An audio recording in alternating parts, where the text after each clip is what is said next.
What's up, and welcome back to Nowstalgia Pod, your weekly look what's going on in pop culture. My name is Pat Sheen with my co-host Dave Martin. Son, Dave, how you doing today, man?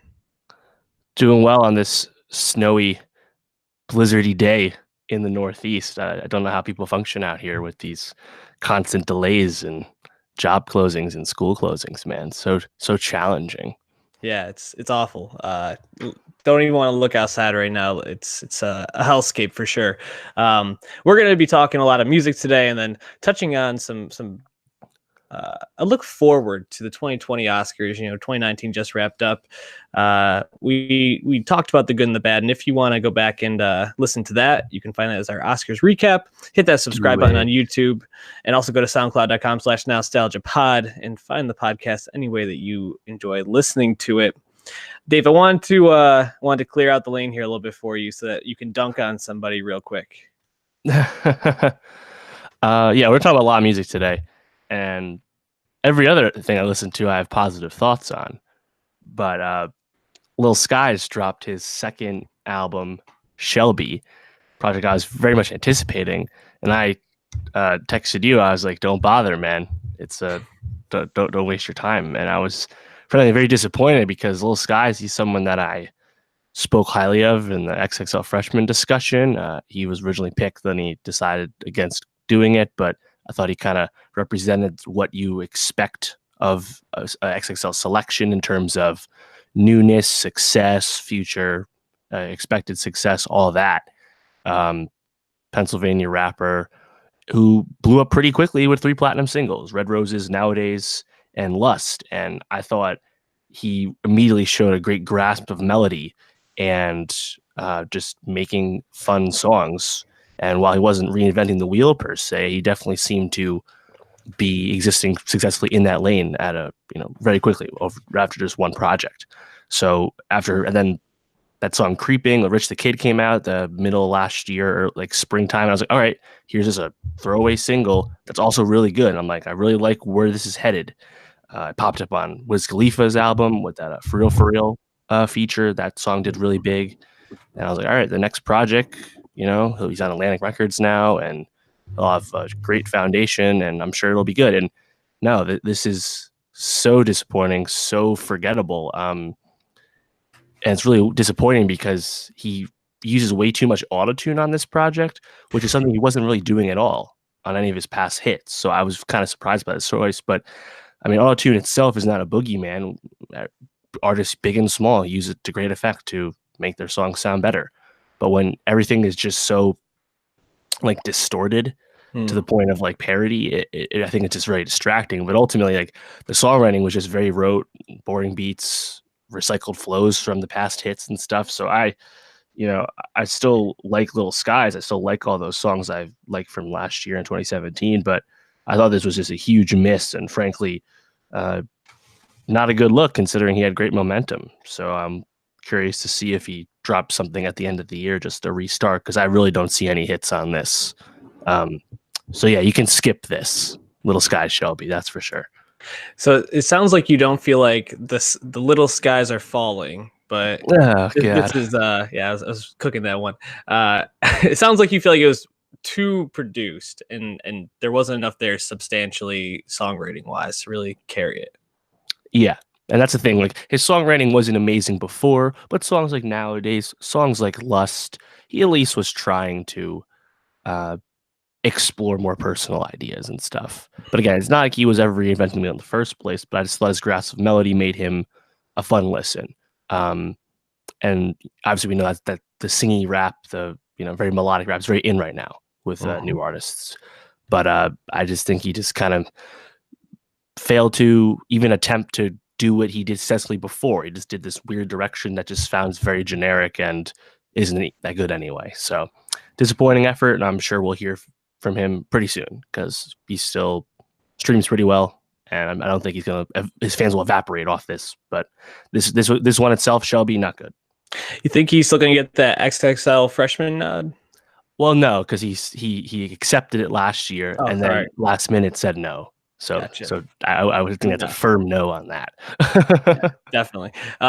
Someone that I was only aware of very tangentially, listening to the Gorillaz albums, Humans, that we reviewed last year. Check that out on our YouTube page. Was Little Simz. She's featured on Garage Palace. Overall, I think we both felt like that project was pretty forgettable, and not one that I think we've gone back to very often. But you shot me a text this weekend. I was like, check this out. It's pretty good. I gave it a listen. This Little Simz album, Gray Area, really blew me away. And not to step over the rest of the review, but I think this might be in the running, early running for best rap album of 2019 so far. It's only 10 tracks, 35 minutes, but it's a diverse sounding album. From obviously Lil Simz, a British rapper, been around since 2010, dropping EPs and singles and mixtapes.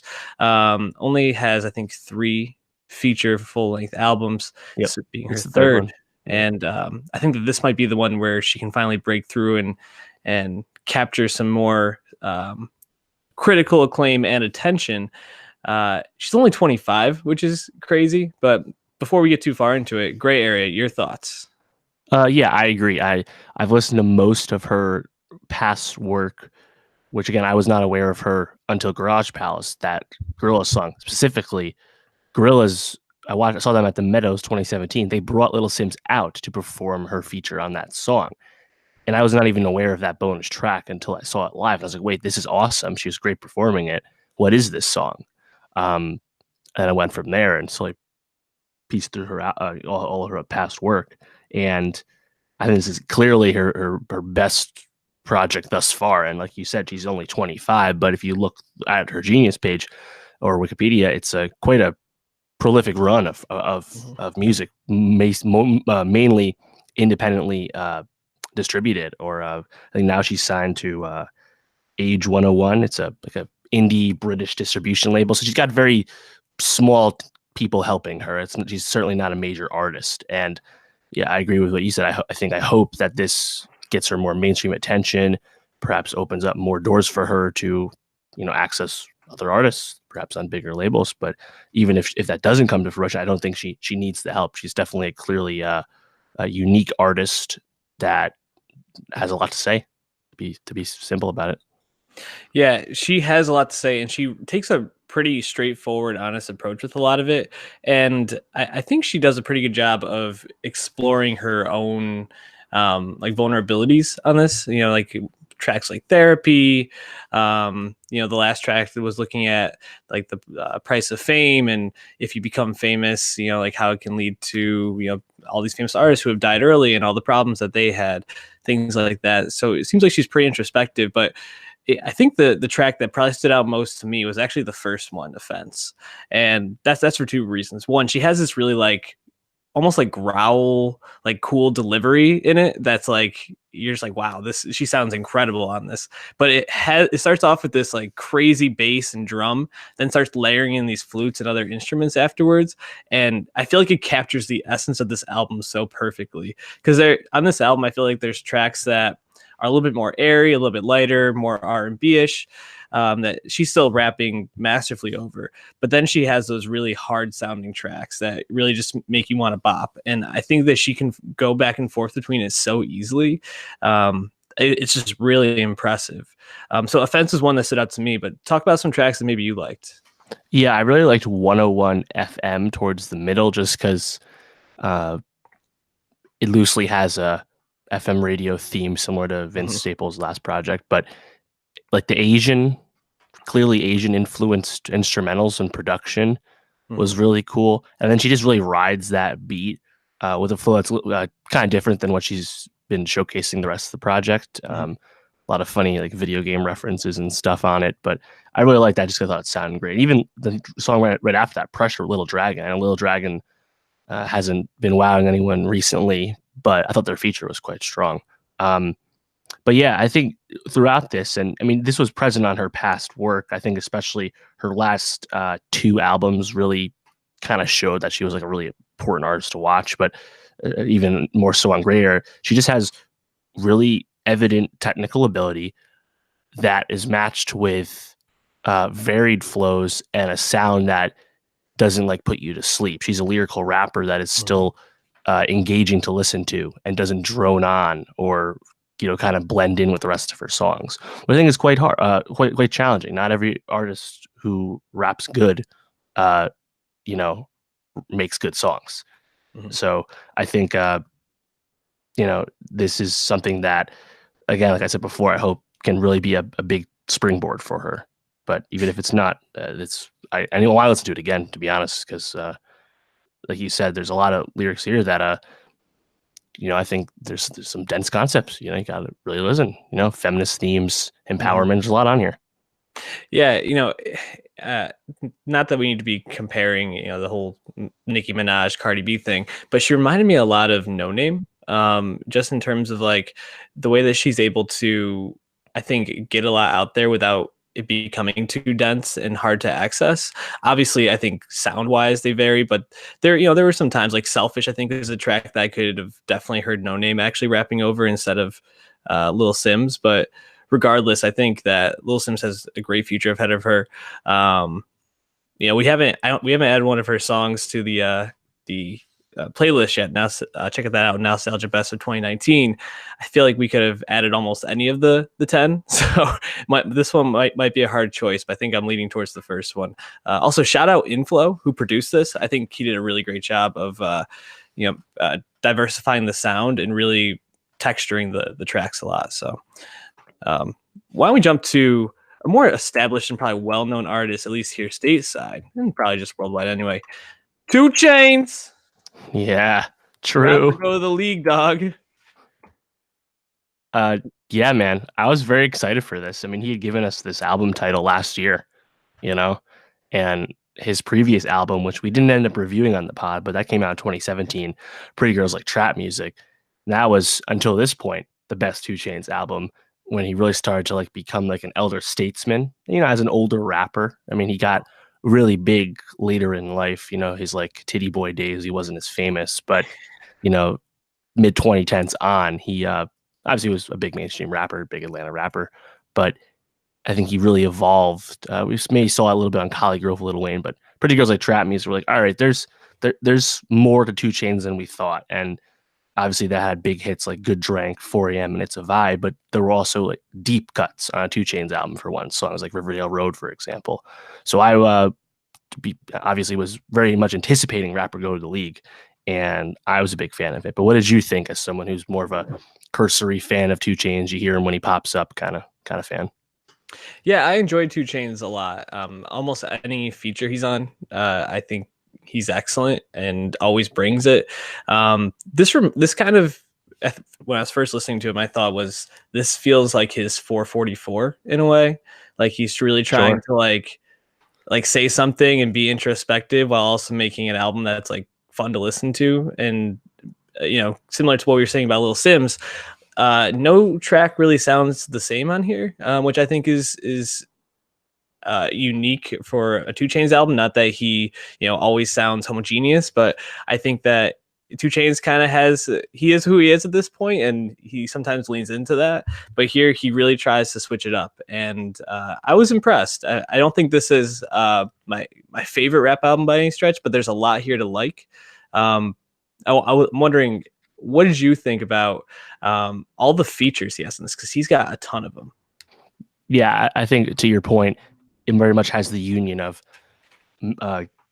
strong message, introspective, older rapper reflecting on all of the things he's achieved and experienced. And again, not like a Pusha T level or 444, obviously, but as far as like Atlanta rapper, what we think of for an Atlanta sound, a Def Jam artist, generically speaking, it's definitely up there. And those features, I think, really contribute to. You can pick out where the singles are going to be off this, like the Travis song, the Kendrick song, Whip, yeah, maybe even the Chance song. I know that's probably a little soft for a single, but the Thug song, definitely. I think all these features are great, and I think that's good because a lot of those guys do a lot of features these days. Even E40 unexpectedly on $2 Bill, I thought was awesome. Kodak Black, interesting choice to pair with Chance, but I thought he was actually pretty good. And Dollar Sign and Travis, they made hits for 2 Chainz on Pretty Girls, so why not do it again? And Yeah, I think almost all the features are pretty great. Yeah, the it's funny because I think the song I like the most on this is one that he doesn't have a feature on, which is "Threat to Society," which is like a very just like groovy, kind of like a '90s sounding hip hop song. Has a really awesome sample of the Truthettes' "So Good to Be Alive." Oh That yeah. just kind of loops over and over and really gets like stuck in your head. Um, but I do think that he gets a lot of the people on this, like even Ariana, who I think very easily could have phoned this in. And I don't think this is Ariana's best work, but I think she still gives a pretty solid vocal sample and a chorus for the track that she's on, "Rule the World." Um, I didn't really like Lil Wayne, but I thought E40 is No. pretty good. Chance was pretty good, although that song was kind of a snooze fest for me a little bit, especially near the end of the album. 54-minute runtime, man. Yeah, I agree. Tough. But overall, I thought there was a lot good there. Kendrick, I could have used a little more from, honestly, but I think for what my expectation of what this album was going to be, it definitely exceeded it. And that's not a knock against 2 Chainz.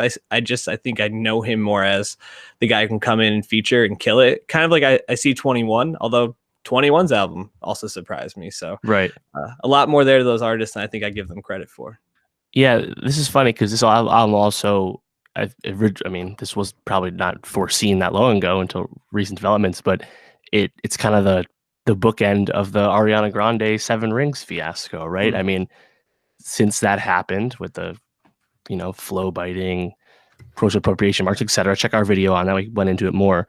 Um, 2 Chainz hopped on the Seven Rings remix, right? And basically, and Ariana basically acknowledged, like, yeah, I was biting the Spend It flow from 2 Chainz. I thought everyone knew that. And then they kind of cleared the air on that, did the remix. But 2 Chainz recently said that Ari had actually done this feature for him before that. Furthermore, on later on this album, 2 Chainz "I Said Me" samples my favorite things, just like just like Seven Rings did. So I wasn't expecting this much of a connection back to Ariana Grande, but I guess that kind of speaks to her ubiquity at this point. Yeah, that's a good point. I actually had totally forgotten about that. 2019 is moving at like the pace of a cheetah right now, and it's only going to get busier for us. What were your favorite songs off this? You mentioned a couple, but which ones do you think you'll be coming back to? Yeah, I thought NCAA, that hook kicks ass. I thought that song ruled. And then I also really like Statute of Limitations. That definitely gave me some Pusha vibes, speaking about past dalliances and illicit activity. Mm-hmm. Yeah, I mean, I think you nailed it. Threat to Society is awesome as well. I mean, for a 54-minute album, there's only a few songs I would probably cut or not really go back to, and unfortunately, Chance is on one of those songs. Yeah, I'm looking forward to Chance's project, but this is not a song that is giving me more hype for it. I agree with you. And one other one I liked a lot was "Mama, I Hit a Lick" with Kendrick. Yeah. I really think that one's good. The beginning just pulls you right in. Yeah, I mean, it's awesome to have these two really strong rap albums come out. I feel like we've really been gearing up, and we're gonna really hit our stride coming April with some really solid albums. An album that was very anticipated though. It's been 5 years since the debut album Hozier came out in 2014. We had an EP last year, Nina Cried Power. We reviewed it. A couple songs on there we liked. Cautiously Optimistic. What'd you think of Wasteland Baby, Hozier's second album? Yeah, two of those Nina Cried Power songs are back on this new Hozier record, and yeah, I liked it. I think it's more of, I don't say more of the same. That sounds negative, but like it's more of what I like from the Nina Cried Power joints. It's just, he has an interesting charisma as a alt rock soul artist. I don't know how would you actually categorize him? Like indie folk, I guess. Yeah, folk like definitely folk adjacent. Yeah. But unlike most folk music, I can't stand because it's just a snooze fest for me. But Hozier, I really like just because there's more like bark to his music, and he also has a unique voice, unique cadence. Yeah. So I think again, like this is a long record, but I think it flows pretty well and it sounds good. And I think, for an artist that basically went away after he got mega famous at age 23, comes back, almost, what is it, 4.5 years later? Yep. 5 years later. Like it's definitely a successful comeback. He's going to have a huge tour off this. And, obviously there's no Take Me to Church on this song. That song is approaching 1 billion streams on Spotify. I don't think he's ever going to achieve that kind of success again, considering the genre of music he makes. That being said, he is like top 120 on Spotify. He gets like 15 million monthly listeners. He is a gigantic artist. Yeah. And he is signed to Island, which is the British label run by Universal. So he's mainstream as it gets, honestly. But I don't think he compromised anything on this after all the fame, which is probably all you can ask for if you're a big fan of him.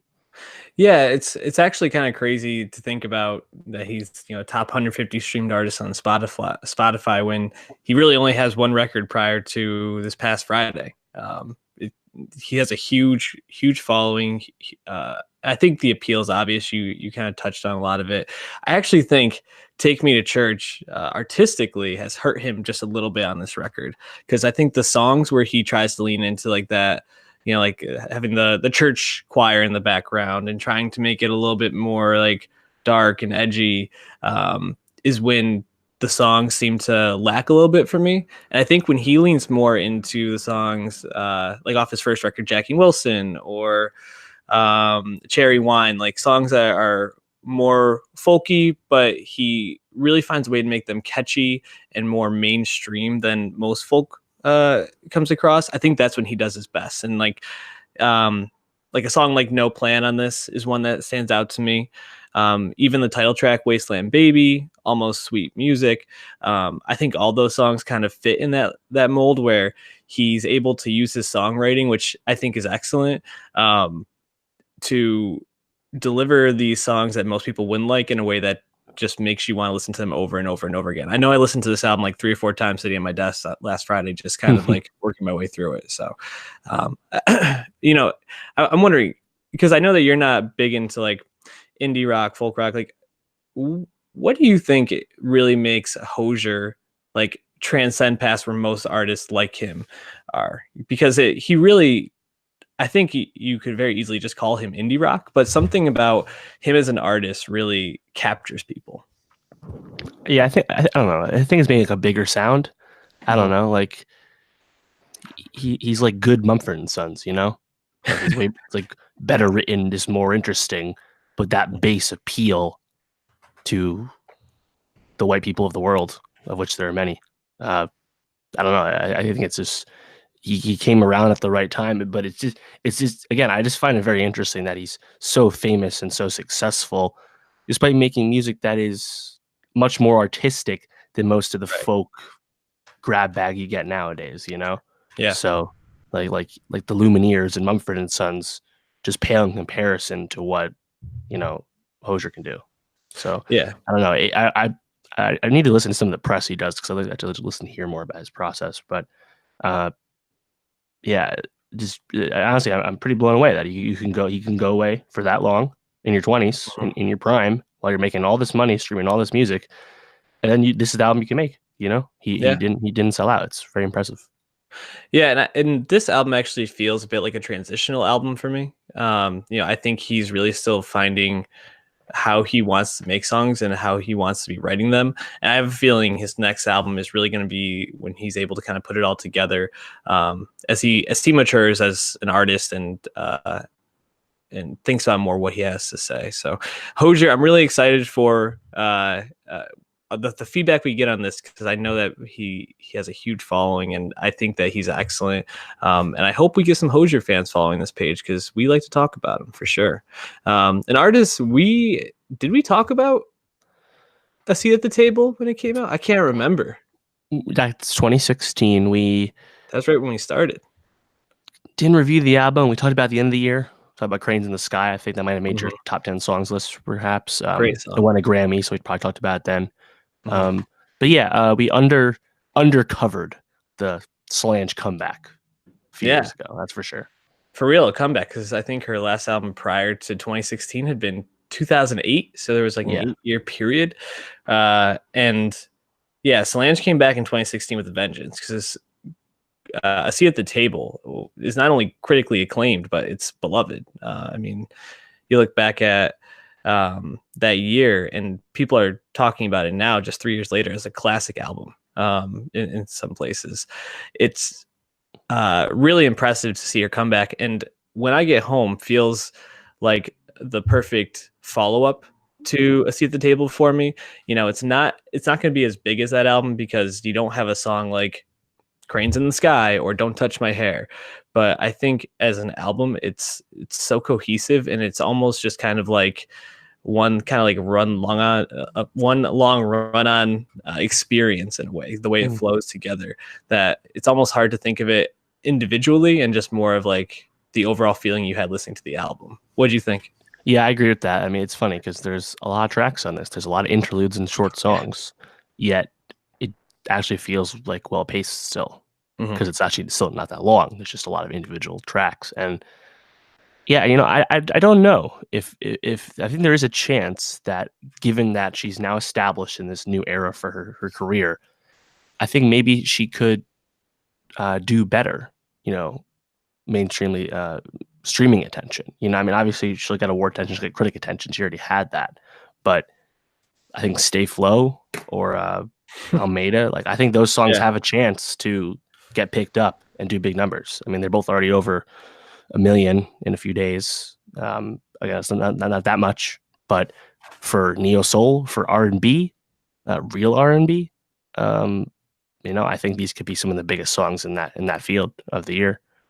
Yes, But Stay Flow is incredible. Just the first time I listened to that, I immediately had to restart it, just because it's such a funky song, and it's infectious for sure. Yeah, Almeida also, I think, would have a chance.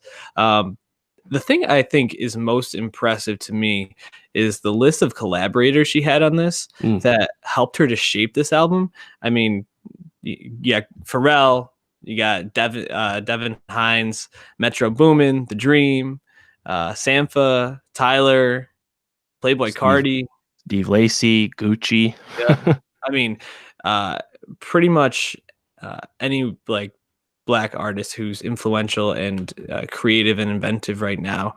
I mean, not every single one, but a majority of them are helping Solange or had some part on this. Right. And it's not even to say that a lot of them were features, but more just collaborators, and actually like helping her to craft her sound and make this an interesting sounding album. And it really shows, because I can't really remember hearing a lot of albums that I could really compare this to, because it's so nuanced in terms of the way it switches up at times, the way it layers in different instruments and different sounds, and then takes a left turn to something new, but makes it feel like it makes total sense.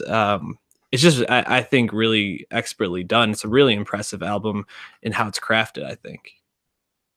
Yeah, and I mean, speaking of those collaborators, I mean, Earl and Standing on the Corner, Right. Guys that Earl put on recently in some rap songs, like they're on here. Yep. And like, I was like, wait, is Pharrell not in here? That'd be no, Pharrell's here. He was on Almeida.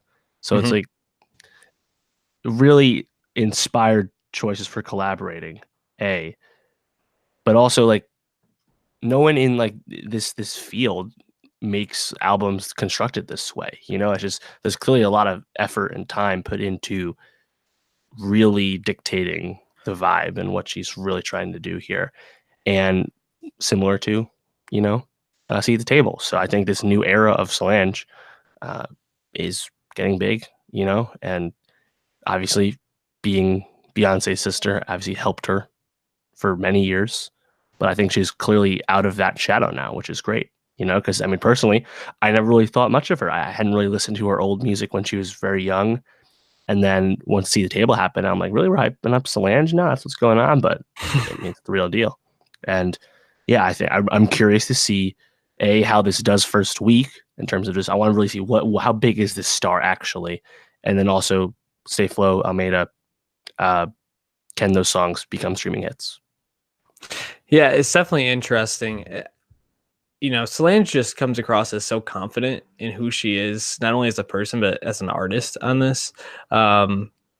To make the choices she's making and to put out a record like this and just be like, this is what I want to put out. And also, it was a surprise drop. I mean, she let us know a day in advance and then dropped it at midnight.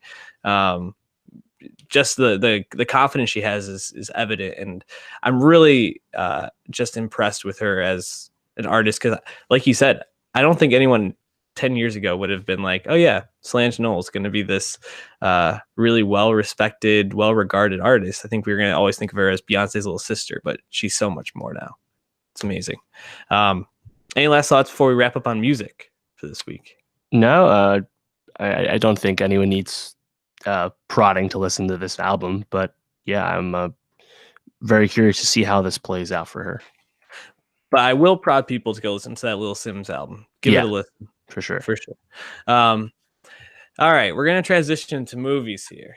And, Oscars just wrapped up, but, similar to the NBA season and to, I guess, football in a way, baseball not so much anymore. The Oscars never really stops, man. I mean, we're talking about it constantly, and not even a week after the awards, and we already got our first controversy for the next award season. Steven Spielberg penned a letter to the Academy. I think he's like the governor of the Directors Guild or something like that at this point, and he proposed changes to the eligibility of films for the Oscars next year. And basically the letter said that films that debut on streaming or have a short theatrical run similar to Roma, sounds like, should be up for Emmys, but not for the Oscars. No one wants a freaking Emmy, dog. No one cares about Emmys. I mean, in the EGOT, them and the Grammys are kind of like, okay, someone will get those eventually if they want them. They just kind of give those out like candy, it feels like. But we're talking about Oscars here, man. And I mean, shots at Netflix, right? Yeah, this is directly aimed at Netflix and specifically how everything that happened with Roma this past award season. And it's really annoying to hear the kind of rhetoric that's being espoused because it's not the first time he's commented about this. Remember, there's a fiasco about the movies being at Cannes and if they're eligible and all that nonsense. But suggesting that movies that don't have like big releases be eligible for Oscars, they go to streaming really quick if there's not a long enough exclusivity window, it's just a really slippery slope because you're really hurting independent film in general, small movies. Not everyone gets to make anything they want, like Steven Spielberg. And as a result, when they do get something made, these people usually only get it in a few hundred theaters. It only makes, if they're lucky, $3 million at the box office, right? Let's look at stuff like Cold War. Cold War barely made any money. It's already on Amazon Prime in a few weeks. It was in theaters a few months. Now, Roma is the extreme because Roma topped out at like 120 theaters or so, but Netflix doesn't release box office info, even though the movie was earning a box office. I think IndieWire estimated it made around 4 million, which is pretty solid. It's better than Burning, better than Shoplifters, better than a lot of other movies people talk about this year. But I think it's just anger at Netflix for being a disruptor. And if they want to act and operate as a traditional studio, you should be playing by the other rules everyone else has. And it's weird because like the Academy doesn't have a forced exclusivity window. They don't really have any of this. They haven't for a few years now. So it's weird that a lot of the complaints are technically not against the rules, and it's really just we want to change the rules to affect, how we award. But I just think it's a really weird form of gatekeeping because it just so obviously affects other small movies. And like, yeah, Netflix spent tens of millions of dollars pushing Roma, but it still was technically in theaters for 3 weeks exclusively and made a few $1 million there. So I mean, what's wrong with that? I don't really like the complaint. I think it's pretty annoying.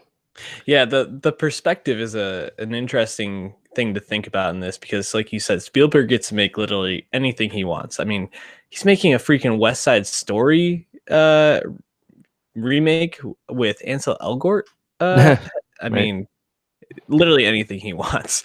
And I do think that Netflix is a disruptor, and I can understand those the old heads who want to keep things traditional and go to the movie theater and spend your $15 on a ticket and get your popcorn for $10. That's not how it is anymore, and a lot of people can't afford to go to the movies, can't access movies, can't see these small films. You talked about Cold War, a film that's on Amazon now and that people can go and watch. I think it's definitely better for more people to get their eyes on that. And even if it's in a worse setting than for it to be in theaters and have to be traditional, and then it gets forgotten, in 2 to 3 years because no one saw it. And the only people that talk about it are the people who are going to see it anyway, because they have to. These streaming services allow opportunities to people to see films that are better than the crap most people go to see. I mean, when I was a kid, we didn't go to the movies all the time, but the ones we did go to were the big blockbuster ones. Like we saw Star Wars in theaters. I saw all the comic book movies in theaters when they started coming out. Like that was what we would go and spend our money on, because it was a family experience. But no one's going to go see these artsy films, and so giving them an opportunity to be seen is not a bad thing. It's going to be interesting to see how this is actually received moving forward, because Netflix has been pushing for the last 2 years. I mean, maybe it might even be 3. The Irishman, Scorsese at the helm. You got De Niro, Pacino, Joe Pesci, a bunch of other well-known Harvey actors. Keitel. Yeah, Harvey Keitel, who are going to be leading this thing, and that is going to run up and almost certainly get a nomination, or at least be in the discussion for a nomination, unless this change is made. And at that point, then it kind of becomes Scorsese versus Spielberg in terms of the lobbying here. Right. And well, the thing is with The Irishman is there's talk of it'll be in a theater release. The teaser they put out that really was just words in a video. It wasn't really a teaser, but that teaser said in theaters before it said and on Netflix. So I think Netflix is going to put the biggest movies. I mean, they're making hundreds of movies a year. They're making more movies than any other studio makes, obviously. But they're going to put the biggest ones out in the theaters. And it's tough to know, how much of that is Scorsese's push. He's like, yeah, I'll make this movie. I'll take your money. But we're also putting it in theaters. Like Cuarón is credited with getting Roma in as many theaters as it could. On the other hand, maybe Netflix is just like anything that we have clear awards buzz about, we'll put in the theaters just to try and ruffle as few feathers as possible. I don't know. You could take it any way you want with this. But yeah, will it be Spielberg versus Scorsese? I don't think it'll actually get to that. But back to what you were saying about like people going to the theater. It's annoying misread that say like, oh, things that the streamers make or the way they put them out, they should be. I was like, no, these are movies, and the reason they're not in theaters is because movies occupy a smaller piece of the pop culture pie chart now. Mm-hmm. That's just the way it is. Less tickets are sold now than they were 10 years ago, even though with rising ticket prices, we have big opening day weekends still and records broken. So, I mean, this also contributes to the Oscars ratings going down. Less people are just in the movie space. There's more competition. It's obvious, right? Mm-hmm. We're putting this on YouTube. YouTube didn't really exist as a place where people use hours of their time 10 years ago, video games, Twitch, all this stuff, right? So any way you can to make movies accessible and viable should be used. And thus the Oscars, which the whole point is to preserve the record of the film industry and showcase the best it does. You don't want to cross off, again, the small films, the independent films, many of which are often the best of the year. So it's a really frustrating stance, especially since the talk is that Spielberg was leading the charge for Green Book, because of course he was, Yeah. So I think this is far from over as a talking point, but it's, as you said, it came up pretty quick, didn't it? Yeah, definitely. And it's it is funny to think about how Spielberg was pushing so hard for Green Book, and it really feels a lot kind of like we've been talking about with the Academy for the last couple of years, how there's kind of like this new guard that's been moving in as the Academy's been expanding, and this old guard that is still heavily entrenched and has such a strong voice.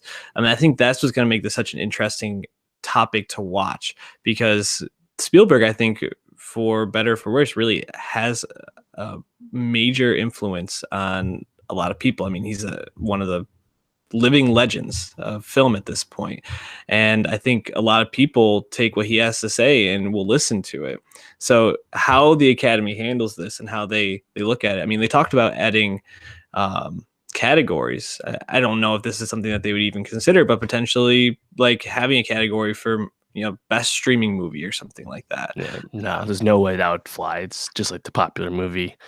It would be interesting stuff. I don't think that would have any support from actual creators, just more like the angry Oscar people, which Spielberg is a creator, of course. But yeah, like, remember when everyone was mad about best popular film as a way, instead of just best film, which is what best picture is? I think that would happen right again if you tried to make a lesser label like that. But ultimately, how does something like that affect the Oscars to throw out? Like, I would almost bet that they're going to throw out, like, float out ideas like that to see how people respond, and then pull back when they do get that negative response. I agree, people won't be happy about it. Yeah, I think they should focus on slightly different things that also kind of award other types of films, like a breakthrough performance award of some kind, or some kind of stunt or action-based award.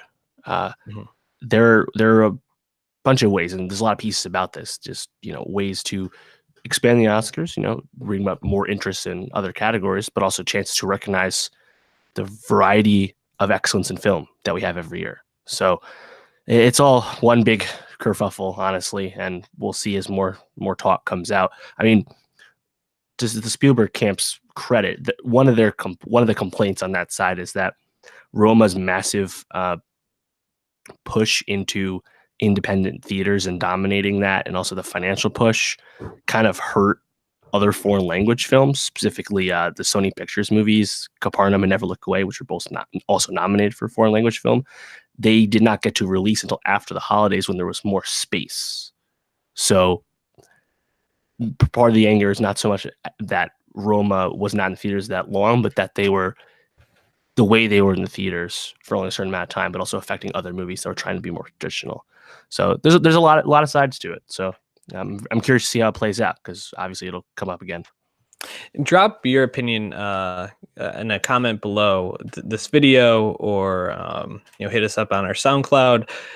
We really want to hear from other people and what their perspective is on this, and we appreciate all the support that you give, all the interactions. Also, hit us up on Twitter at NowstalgiaPod, and you can leave your opinion there. We mentioned already The Irishman, which seems like Netflix's obvious push for the 2020 Oscars. Scorsese probably getting a director nom, possibly a Best Picture nomination. I have a feeling there's going to be a heavy push for that. Why don't we talk about some of the other movies that we're looking forward to in 2020 that we think will grab some Oscars buzz, potentially get Best Picture nominations? Here, I'll start off, get an obvious one out of the way. Once Upon a Time in Hollywood. Tarantino, already been nominated 3 times for Best Picture. He's won, I think, Best Adapted Screenplay and Original Screenplay in the past, if I'm right. Yep. No director, though. Yeah, no director. This is a movie that has, DiCaprio, Brad Pitt, Pacino, Margot Robbie, Kurt Russell, and it's about Hollywood. In like the 1960s, 1970s. I have a feeling this is going to get a nomination. I would be very surprised if it at least isn't in heavy discussion by the end of the year. Yeah, I agree. That's an obvious one. That's also one of my most anticipated movies of the year, like many people. It's very exciting, because we don't even have a trailer yet. We just had those teaser images, and it's like, yeah, looks awesome. It's a cool premise, so I'm very excited for that. And you got The Irishman, Scorsese, another obvious high-profile thing, the connection to Netflix notwithstanding. I mean, you just think about like Oscar movie has a lot of different connotations. One of the tried and true ones is historical biopic. Mhm. Sometimes those movies don't get all the way, like recently On the Basis of Sex, an enjoyable film that didn't quite get over the top, wasn't quite that special to get Oscar nominated. Other times you have very artsy movies that have a actor whose time has come and they get over they get close, even if the movie is probably just good, not great. Something like Darkest Hour last year with Gary Oldman. This year, we have Harriet with Cynthia Erivo playing Harriet Tubman, of course. That's an obvious one. Um, Also, I'm not sure about this one because it's coming out a little sooner, but Tolkien, Nicholas Holtz playing J.R. Tolkien. Lily Collins Mhm. is in there as his eventual wife. Curious to see how that one does. And there's a bunch of other ones that I don't even think we quite know about, like, you know, if they're going to come this year and stuff. But those kind of movies always come out, so they're kind of easy to bank on as one of the one type of historical biopic, historical event movie will be around. Another one being thrown out was at Sundance was The Report, with Adam Driver and Annette Bening about 9/11, and I also could see that being maybe they can't quite push it all the way, but maybe they focus on Annette Bening, trying to get her an Oscar. She's been close the past few years, 20th Century Women, film stars of Diane Liverpool. She's been trying to really break through, and people Man, really like it. She's playing Diane Feinstein in this, so it's an historical character. So I think get that's one to watch.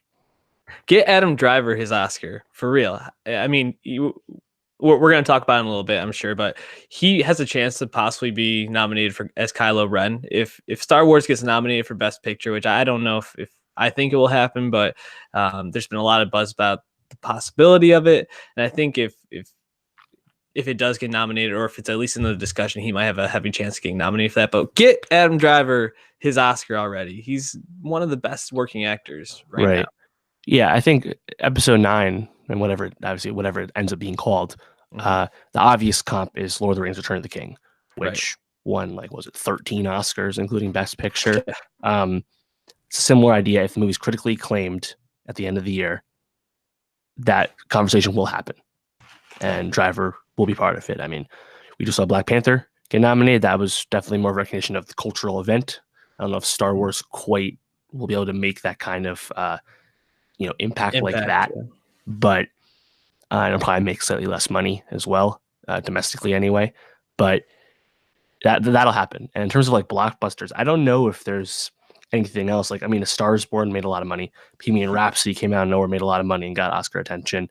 Um, is Rocket Man, Taron Egerton's Elton John movie, coming out in a few months? Is that gonna get there? If the movie Ah, is good, I mean, there's a chance the movie's better than Bohemian Rhapsody. Frankly, it won't take that much to hit that bar. And if the movie becomes another big hit, mhm, and we can talk about how Egerton also sang in it, unlike Rami, I mean, this narrative has been beat to death, but it's also very easy to see. So mhm. I think this is that's something that big money movie that actually could be at the end, like in episode 9. Otherwise, like, I don't know. I don't think The Lion King, even though I think that movie has Mhm. a chance to be the highest grossing movie ever, I don't think that'll really get anywhere beyond the animated categories. Other than that, I mean, I don't know What how about much we Endgame? expect from us, Jordan Peele, how much money that'll make to get out made a lot of money. Obviously, Yeah, we expect us 2 weeks. We'll find out how good it is soon. Um, that'll be in the conversation, I think. But yeah, I don't know how many other big movies really have a chance. what do you think about Endgame? I don't see it really getting there, but Yeah, I don't. it's in the discussion. I mean, here's the thing. It's like, It's gonna be like 5 hours long, dude. Like, yeah, I mean, what are they honoring? I mean, a lot of people would be like, we don't need to recognize the 10-year Marvel run. They get recognized by the box office chart every year. You know, I mean, Black Panther got recognized not for being a Marvel movie, but for being a culturally uh, impactful. milestone movie. Yeah. You know, what is the real recognition of Endgame? You know, besides being a movie a lot of people really want to see. Yeah, I'm not sure if it gets there because it's not going to be as critically adored as Episode 9 would be if Episode 9 was very good. You know, right. so I don't know. I think the argument for Endgame would be, well, probably the similar to Avengers this year, like the technical piece of it, but I think also you know, the 10-year build up to this, it took so much planning and writing and interweaving of stories. I think that there is an argument to be made that, if they do land the ship and this does capture some critical acclaim, that you can make the argument that what they did is way more impressive than like the first trilogy of Star Wars, even Lord of the Rings, because they basically took these 8-9 characters and somehow interweaved all their stories together in a way that somehow made sense and honors all these other movies, and these characters each get their piece of the pie. It's pretty impressive. It would need to like win the Producers Guild Award or something to get recognized for, I think, for as like that being the narrative for it. But yeah, I don't see it personally, but it's possible. A couple that I think are shoo-ins to get a Oscar buzz, possibly nominations. I mean, Us, you mentioned, I think that one will definitely be in the discussion. Little Women, we talked about it quite a bit here. You got Greta Gerwig, her follow-up film, Saoirse Ronan, Emma Watson, Chalamet, Meryl Streep, Florence Pugh, Eliza Scanlon from Sharp Objects, Laura Dern. I don't see how this one misses. Crazy. Yeah. I mean, I think also one of the things that people come back to is the directors are usually men, and Greta Gerwig got nominated as a female director her first time around. As long as this thing is even, I think, half of what we expect it to be, and I have a feeling it will meet all expectations, if not exceeds, she'll be up there, and I think the movie will as well. One movie that I wasn't really on my radar, but it sounds really intriguing, is Ford versus Ferrari. Hell yeah, bro. James Mangold, who obviously did Logan. He's at the helm here. And it's talking about the two car companies battling to see which company can get their car to win the Le Mans back in 1966. Mm-hmm. You got Christian Bale and Matt Damon. I mean, talk about throwing all the recipes in the pot and coming up with an Oscar-worthy soup. Like, that's got to be it. Yeah, I think that's another obvious one. That's and like Once Upon a Time I'm in Hollywood's getting all the attention, but I think Ford and Ferrari is really going to sneak up and surprise some people just because a lot of people don't have it on their radar. Very excited for that. Similarly, I'm interested to see. Obviously, he needs to do critically well, but Ad Astra, the science fiction movie where Brad Pitt goes to Neptune to find his dad who never returned, Tommy Lee Jones, directed by James Gray, who did the Lost City of Z. So I think if that movie's good, and I'm very, very much anticipating that it comes out in the middle of the summer, that's in the convo. Then there's movies that like you have to at least think about them because they're made by previously recognized directors. I mean, Where Do You Go, Bernadette is a Richard Linklater movie, so maybe we'll see. Gemini Man with Will Smith, that's Ang Lee, who's won Best Director. So yeah, you can't forget about those. You got the Goldfinch on the sci-fi.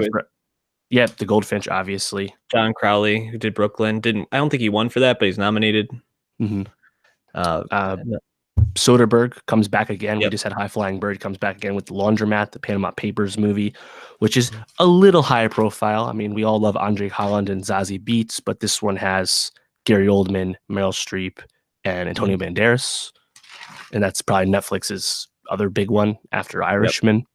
So that's going to be cool. One we haven't mentioned yet, which I think is incredibly Oscar baity, A Beautiful Day in the Neighborhood.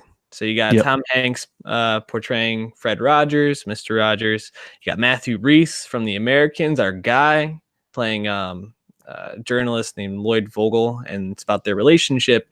But it's directed by Marielle Heller, who directed Can You Ever Forgive Me, which people, I think, right leading up to the Oscars were a little frustrated that didn't get more love. And I think that this could be kind of a makeup for her. As long as this movie is everything people are expecting it to be, I could see her getting at least discussed as a possible director nom. And certainly the movie, and probably Hanks as well, just because Tom Hanks gets nominated every time he does something at this point. So that one seems like a pretty good bet. One that I'm really interested by, and I want to hear what your thoughts are on it, this movie Jojo Rabbit, which I just learned about reading up on the potential movies that, for 2020 or 2020 Oscars. So this kid who's living in Nazi Germany back during World War II finds out that his mother, who's played by Scarlett Johansson, is secretly sheltering a Jewish boy. And he has this imaginary friend who's an ethnically inaccurate version of Adolf Hitler, played by Taika Waititi, and also directed by Taika Waititi. It sounds at the same time hysterical and confunding, and I'm here for it. And I would love to see that get an Oscar nom. But man, I don't know what to make of that. Yeah, kind of feels like it's a amalgamation of Death of Stalin and like Sorry to Bother You or something, you know? Exactly. Yeah, probably doesn't get to the finish line in terms of awards conversation, but maybe some critics lists if it turns out good. On that same note, I'm really excited for High Life, Claire Denis' first English film. A24 picked it up. It's Robert Pattinson and Andre 3000 in space. First trailer sold me 30 times over. Very excited for that. I think Claire Denis, she's very old. She's a French director. Maybe there could be a push to recognize her. I mean, we just had last year 2 foreign language directors nominated, Powell and Cuarón, of course. So maybe that happens if High Life really takes off. Maybe it's A24's version of First Reformed this year, you know? Yep. Possible. Gloria Bell, it's directed by the guy who did A Fantastic Woman, which won Best Foreign Language Film 2 years ago. Coming out this Friday. Yeah, and that's a English Americanized version of a movie he made, has Julianne Moore in it. So again, another one potential you could see get something. A24 has a bunch of other movies, The Souvenir, The Farewell, movies they just picked up recently. They're always good, good bet to have high quality films. I think Tilda Swinton's in one of those. So, obviously possible that something catches on like that. I didn't see this on any lists that I was checking just to make sure I wasn't forgetting anything, but I'm very curious to see how Uncut Gems does. This is the Safdie brothers follow-up movie to Good Time, coming out sometime at the end of the year, assumingly. So I know Good Time got a ton of attention from the critics. So maybe their follow-up gets a little more recognition. Possible. Did you mention The Woman in the Window? I did not. I think that's a fascinating film because everything I know about the guy who made the book it's based off of is interesting. Apparently the book's also bad, which is funny because this directly conflicts with the fact that it's directed by Joe Wright. Yeah. The book was adapted by Tracy Letts. And in the movie, we have Brian Tyree Henry, Gary Amy Oldman, Adams, Julianne Moore. Yeah. Stacked cast. Yeah. I mean, that one, gonna be either really, really good or a major flop, and it feels like there's really no in between for it. But yeah, there's a lot of good movies coming out. The Good Liar, Billy Condon, you got Ian McKellen and Helen Mirren in that one. There's a lot of good movies coming out. I mean, I think the ones we mentioned at the top are probably the best bets to get in there. But I have a feeling we're going to probably be talking about movies that we don't even know of right now that will be in this race. Yeah, one that I definitely think it could be there at the end. I don't even know if the title has an official title yet, but it's the Roger Ailes movie.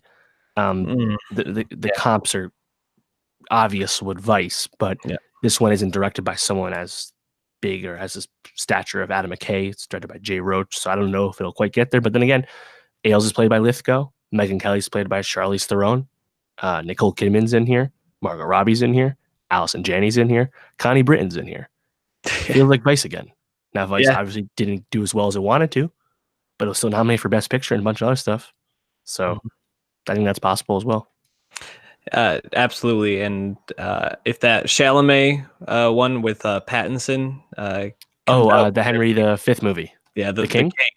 The King. Yeah. If that one comes out, that will obviously be in the discussion. Too many good movies coming out right now, which is why it's okay that some of them come out on streaming services so other people can see them. Shout out Steven Spielberg. Any last movies you want to get in before we wrap up? For me. No, I think we nailed it. I mean, The Best of Enemies comes out soon. Taraji and Rockwell. Again, it's tough to bank on anything coming out this early in the year, being around a year from now when award season happens. But I really think middle March with us, and then on to April, we're really starting to see a lot of stuff, especially as the Sundance movies start picking their times. Under the Silver Lake with Garfield comes out in April Andrew Garfield. Yep. We don't know if that's actually any good, but it's definitely an artsy movie. So, plenty of stuff to consider. Absolutely. And we'll be talking about all of it. So hit that subscribe button and give us a 5-star rating review on iTunes. What we got next week? Captain Marvel? Yep. Captain Marvel comes out. So as you can imagine, no other new movies to speak of besides Captain Marvel. Us even backed up an additional week to get more of breathing room. So that's 2 weeks from now. So Captain Marvel will dominate, make the money. I mean, the box office number is probably the most interesting thing to see. I know people are looking at, can it hit 150? Well, we also got Gloria Bell coming out this Friday, but I don't know if we'll get to it next week. It'll probably be in a third of the theaters Captain Marvel is in, but still counts. You're right. On the music front, as of right now, just 2 notable releases. Juice WRLD's second album, A Death Race for Love. That Robbery single's been picked up for him already, so we'll see how that is. Obviously, he's very hot right now. And then Gesaffelstein, the European DJ, probably known to most people for his work with The Weeknd. Lost in the Fire came out already. His only second album, Hyperion. So I'm curious to see that, just because he's actually an EDM artist that I still am interested in. I think most DJs have really, or the EDM scene in terms of like making like mainstream popular music has really kind of faded back a bit, as from where its peak was like 5 years ago. So he's actually someone I'm still keeping an eye out for. So I'm curious to see how this turns out. And we'll also be talking about Umbrella Academy, which came out back on February 15th, but we finally have time to talk about it. So make sure you're caught up. 10 episodes on Netflix. Yeah. So again, hit us up at soundcloud.com/nostalgiapod. Hit us up on Twitter at nostalgiapod. We love you. We appreciate you. And Lil Skies, trash. See you next week.